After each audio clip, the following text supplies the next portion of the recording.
The woman rhythmically taps her cheek with her finger, using Morse code to communicate with the man in the courtroom. The man appears unmoved, but inwardly, he'd received the message. She saw him blink in response. The woman immediately understood. She asked the man how to rescue him. The man blinked in response, but because the information was overwhelming, he had to meticulously record it all. As the trial concluded, the man was sentenced to death. Little did anyone know, right under everyone's noses, they had already devised a flawless escape plan. That night, following the man's instructions, the woman located a brick wall bearing markings. Counting the third brick from left to right, activated the hidden door mechanism. The gate slowly rose. Inside was a sports car reserved for men. He drove the man's beloved car, speeding toward a mountain road. At the 37-kilometer marker, he found an inconspicuous little hill. Sensing the man's car approaching, the mountainside transformed into a stone gate that rose automatically. The sports car drove inside. Inside was the man's secret base. Recalling the password the man had given her, the woman accurately entered 4231. A hidden door slowly slid open, revealing neatly stacked stacks of cash. The woman takes a stack of operational funds, then finds the magical potions inside. The yellow and green potions each have distinct effects. These will be the key tools for this escape. Equipment collection complete. The plan officially begins. She first arrived at the Ministry of Justice building, specifically requesting to visit the minister who had pursued her, though she had no prior appointment. His name alone served as her best credential. This minister wielded immense power, having amassed vast wealth through corruption. The only conquest he couldn't achieve was this noble and aloof Anna. Now that Anna has taken the initiative to show affection, the minister was instantly swept off his feet. He's overjoyed whenever he sees Anna. He was willing to grant Anna any wish, but Anna wanted neither status nor money. She only wished to visit the legendary thief in prison. C'è scritto che è il più grande criminale della storia di Clarville.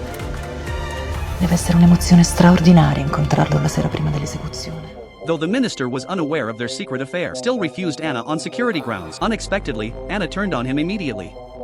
Was about to walk away from him. The provocation tactic worked. The minister finally agreed to his request, but insisted on accompanying him to prevent complications before the execution. That very night, the minister cited national security as grounds for demanding a secret interrogation of Jack, claiming the woman was an agent sent by higher-ups. All surveillance in the interrogation room must be shut down. The warden agreed, but his tone was hesitant. He said since Jack was sentenced to death, he's neither spoken nor eaten, and has taken on a peculiar, vacant look, as if plunged into profound depression. Yet the minister insisted on interrogating Jack, and dismissed all the guards present. 30 minutes passed quickly. The minister and Anna emerged with icy expressions. Just as the warden said, Jack wouldn't reveal a single word.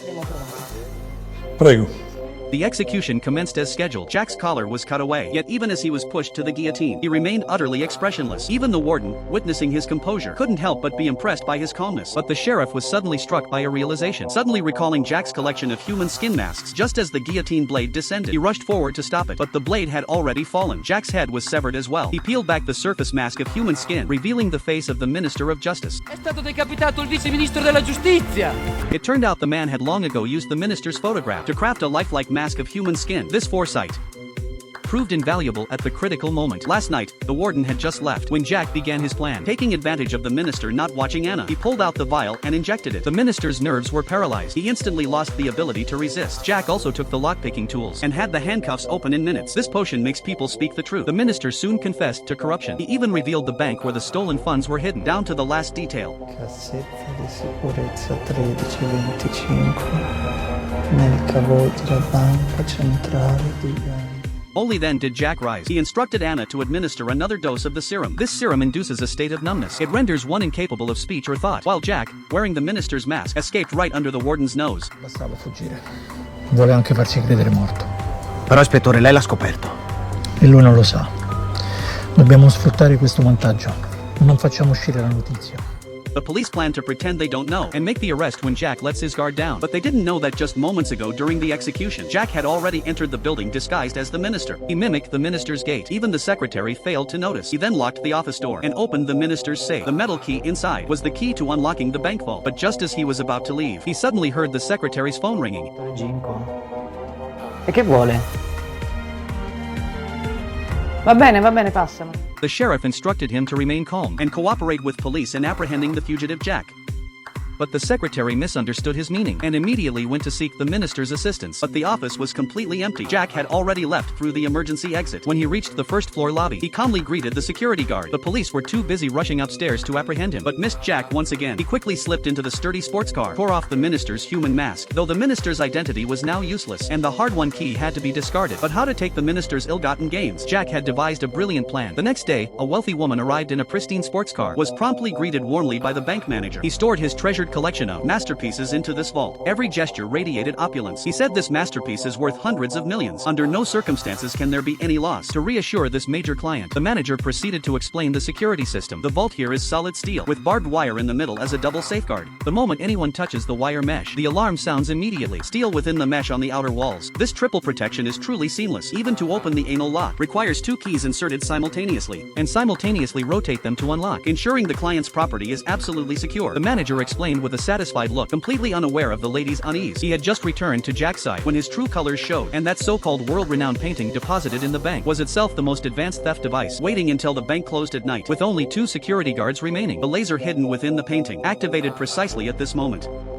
After 1 hour of continuous cutting, the heat would melt the thick steel plates, and Jack had already mapped out the surrounding area into the bank through the sewer system. He used a 3-pronged drill to cut through the outer wall, stopped precisely before hitting the barbed wire. After pulling out the thick wall, he began tackling the treacherous barbed wire, using a slender probe, carefully probing its way in. A few drops of strong acid dissolved the lock on the safe door. Then he opened the water valve, waiting for the water to overflow the barbed wire. When the wire fence triggered the alarm system, security immediately checked the monitors, but seeing only a leaking pipe, they assumed it was merely a plumbing malfunction, instinctively turned off the alarm, and called the bank manager. The manager promptly contacted the fire department and hurried to the bank himself. The fire department would take at least 15 minutes to arrive, enough time for Jack to slip into the vault. Besides, only the manager has the vault key. The fire department can only wait for the manager to arrive, while Jack had already set up the roadblocks in advance, just waiting for the manager to step into the trap. As the mechanism activated, a large tree blocked the manager's path. Jack, now clad in his diving suit, waits silently for the current to destroy the monitor. As the screen went black, Jack activated his spotlight in the pitch black water, slowly approaching locker 1325. But tonight, all the oddities had caught the sheriff's attention. Everything's too coincidental. Looks very much like Jack's handiwork. He wanted the fire department to break through the door, but he worried the water would flood the bank, so he sealed off all the exits and waited for Jack to walk into the trap. Jack used his homemade tools to open the minister's safe door and opened the boxes inside. Sure enough,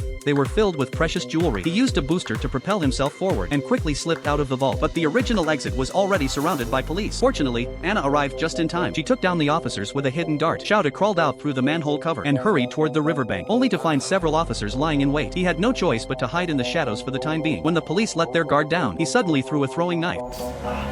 His movements were swift, knocked another officer down, but just as he was about to dive in, the sheriff spotted him after all. Jack removed his mask and confronted the sheriff by the riverbank, but at this critical moment, Jack suddenly looks toward the river. He quickly took a step back, but the sheriff ordered him to halt. But the sheriff didn't know Jack had backup.